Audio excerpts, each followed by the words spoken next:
Hey everybody.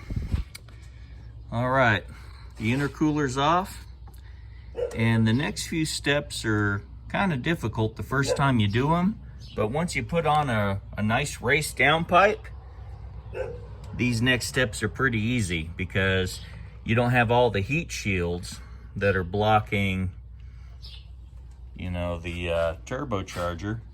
But it's all basically the same. You remove the heat shields, you remove all the bolts that hold the downpipe to the turbo. I'll show you what the factory downpipes look like. Factory downpipes. There's the factory heat shield, part of the factory downpipe. Another heat shield, another part of the factory downpipe. They're kind of challenging to remove the first time around. See? Factory downpipe has a big cat on it, and you don't need 1, 2, 3 catalytic converters on a vehicle. You only need one. And the factory 05 XT Subaru Outback has a factory catalytic converter on the up pipe, which I showed you guys in another video.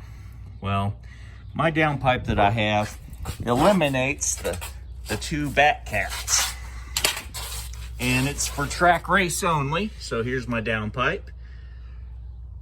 Got the O2 sensor that's got to come off. So you use this little tool right here. It's a nice OE tool to remove the oxygen sensor. I've already loosened it, so there's the O2 sensor. You take it off, and I've got a couple more bolts to just loosen up real quick, a couple nuts to loosen up, and it's ready to come off. I've already loosened all the bolts and nuts on the downpipe. I'll show it to you up here. It's kind of hard to see because it's way up there. I showed it to you from the top, but here's how the downpipe looks from the bottom. And the difference between this and the factory pipe is just a lot harder to remove because it's big and bulky. So, yeah. So I'll remove the other nuts and bolts here. I've already loosened them. What I recommend to loosen things is take some PV blaster, loosen the nuts and bolts, and here the downpipe comes right off. Here we go.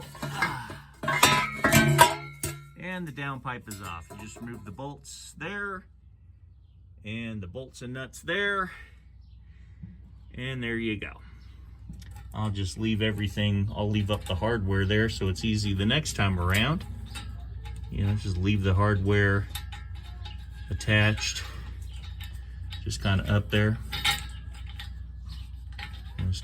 There we go. There's one nut. Here's another nut. Just leave everything where it's easy to return it. There we go. So the downpipe is off.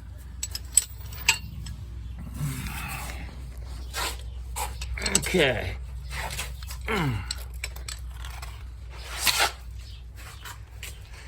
Now that you got the downpipe off, you can access all the turbo bolts.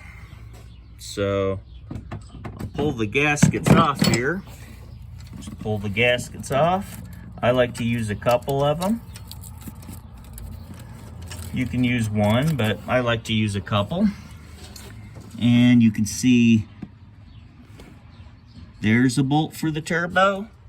There's a nut for the turbo, and there's another hidden one right there. So 1, 2, 3. And that's what you use to take off the turbocharger. You'll also remove this oil supply line. The oil drain line is held on pretty easy, so you can just pull up on the turbo once it's all released. You got this turbo cooling line here and a turbo cooling line there. It's a pinch clamp, so you use some pliers. And this one's a screw clamp, which you use a straight shot screwdriver. Then you got a final clamp right in front of the turbo intake right there.